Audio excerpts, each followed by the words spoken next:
sekalian yang Tuhan Yesus kasihi, kita akan mendengarkan firman Tuhan. Namun sebelumnya kita akan berdoa. Kita berdoa. Bapa kami di surga, kami akan disapa akan firman Tuhan. Namun sebelum kami baca dan merenungkannya Tuhan, Engkau tuntun kami dalam Roh Kudus-Mu, sehingga kami bisa memahami akan firman Tuhan. Terima kasih ya Tuhan Yesus, di dalam Yesus Kristus kami akan mendengarkan firman Tuhan. Amin. Firman Tuhan terdapat dari Kejadian 2 ayat 1 sampai 7. Namun sebelumnya mari kita bangkit berdiri. Kejadian 2 ayat 1 sampai 7, demikian firman Tuhan. Demikianlah diselesaikan langit dan bumi dan segala isinya. Ketika Allah pada hari ke-7 telah menyelesaikan pekerjaan yang dibuatnya itu, berhentilah ia pada hari ke-7 dari segala pekerjaan yang telah dibuatnya itu. Lalu Allah memberkati hari ke-7 itu dan menguduskannya, karena pada hari itulah ia berhenti dari segala pekerjaan penciptaan yang telah dibuatnya. Demikianlah riwayat langit dan bumi pada waktu diciptakan.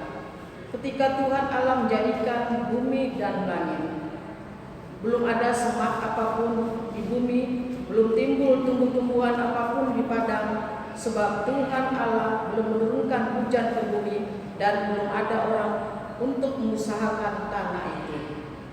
Tetapi kabut naik ke atas dari bumi dan membasahi seluruh permukaan bumi itu. Ketika Tuhan itu Allah membentuk manusia dari debu tanah dan menghembuskan napas hidup ke dalam hidungnya, demikian manusia menjadi makhluk hidup. Terpujilah Yesus Kristus. Haleluya. Haleluya. Haleluya. Haleluya.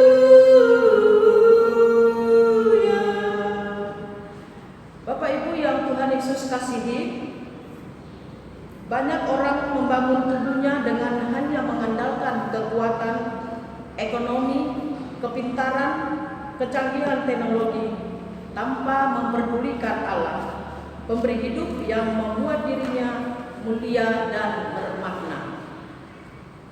Setiap hidup dan kehidupan manusia memiliki keterbatasan.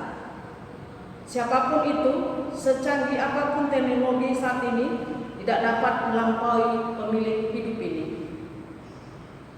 Jika sudah tiba saatnya, kematian datang, tidak seorang dapat menahannya. Hal ini membuktikan bahwa tidak satu pun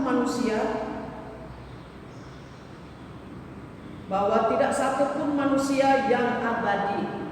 Lalu apa yang patut kita lakukan di saat Tuhan telah mengizinkan kita untuk berkarya mandiri dalam menjalani kehidupan saat ini? Firman Tuhan yang kita baca pada malam hari ini dengan tema sinodal diberi judul Menghargai Hidup. Bapak Ibu pasti mengerti akan makna dari harga dan hidup. Harga biasanya diberikan kepada setiap orang yang terjadi transaksi jual beli. Namun hidup adalah setiap hari yang harus kita lakukan. Sehingga pada saat ini kita mulai disapa supaya kita menghargai hidup ini dengan betul-betul memberikan hidup kita kepada Tuhan.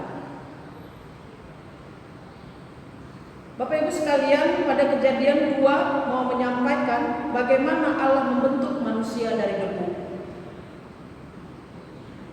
Yang mana kisah penciptaan itu disampaikan pada pasal-pasal sebelumnya. Ketika manusia itu ada karena Allah yang berkehendak dan diciptakannya. Itu sama dengan Allah, bahkan segambar dengan Allah.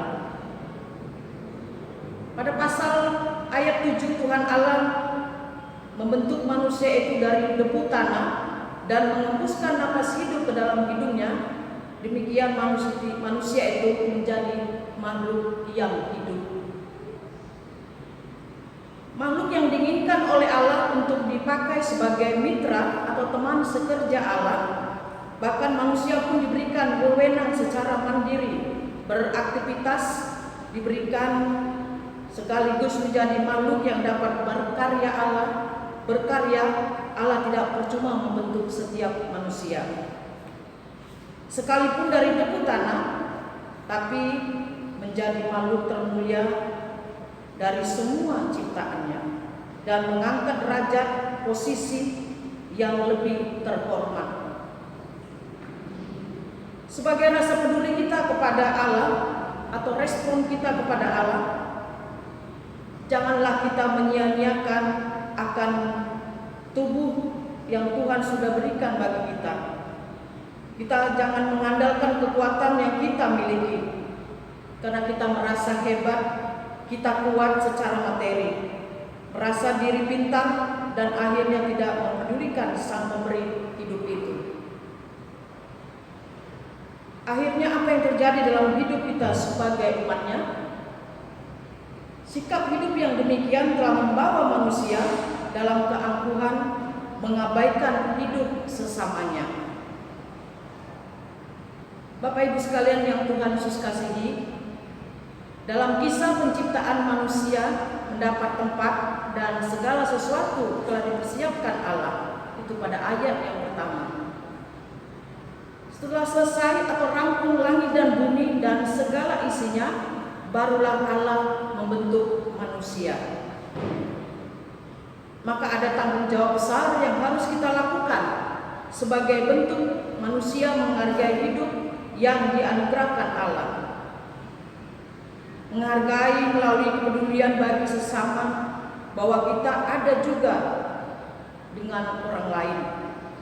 Jadi selagi kita masih diberi waktu dan kesempatan, pakailah untuk melakukan sesuatu yang bernilai, bukan hanya untuk kita pribadi, tetapi mereka juga dapat menikmati berkat-berkat Tuhan.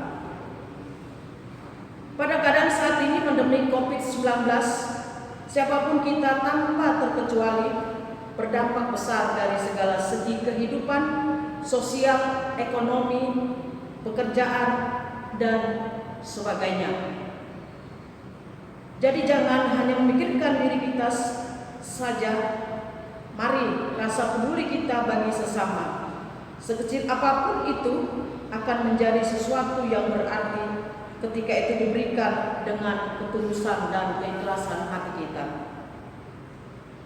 Jadi jangan sia-siakan apa yang Tuhan beri bagi kita, karena hidup ini harus jadi berkat. Seperti ungkapan syair, hidup ini adalah kesempatan. Namun Bapak Ibu sekalian, kalau hidup ini adalah kesempatan, setiap orang harus menghargai hidup, akan mengakui bahwa hidupnya dari dan milik Allah. Dia hidup hanya oleh karena anugerah Tuhan, dia hidup oleh karena kasih kemurahan Allah. Sehingga dalam menghargai hidup ini, kita merasakan sukacita dan damai sejahtera. Ya, firman Tuhan pada malam hari ini, sebagai anak-anak Tuhan, kita diberikan hidup dengan suatu yang terbaik bagi hidup kita. Bapak Ibu sekalian, ada suatu kalimat yang mengatakan, kalau kita sudah menghargai hidup, tetap manis walaupun tinggal dalam pahit, tetap sejuk walaupun tinggal dalam tempat yang panas. Kiranya firman Tuhan boleh memberkati kita sekalian. Terpujilah Yesus Kristus. Amin.